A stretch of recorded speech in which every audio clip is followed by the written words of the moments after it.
मुल्तान में पीडीएम का जलसा इंसानी जानों से खेलने के मुतरादिफ था। वज़ीर ख़ारिजा शाह महमूद कुरैशी की मुल्तान में प्रेस कॉन्फ्रेंस। कहते हैं सियासी अमल को कोई महदूद नहीं कर सकता।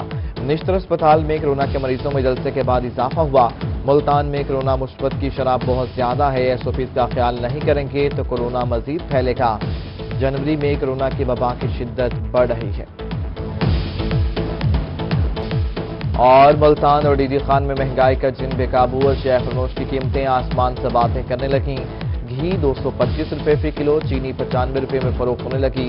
अदरक की कीमत 600 रुपए फी किलो तक पहुंच गई। मटर 180 रुपए, आलू 80 और टमाटर 120 रुपए फी किलो में दस्तयाब। शहरी बढ़ती महंगाई के खिलाफ फट पड़े। बोले बढ़ती महंगाई से 2 वक्त का खाना खाना मुश्किल हो गया।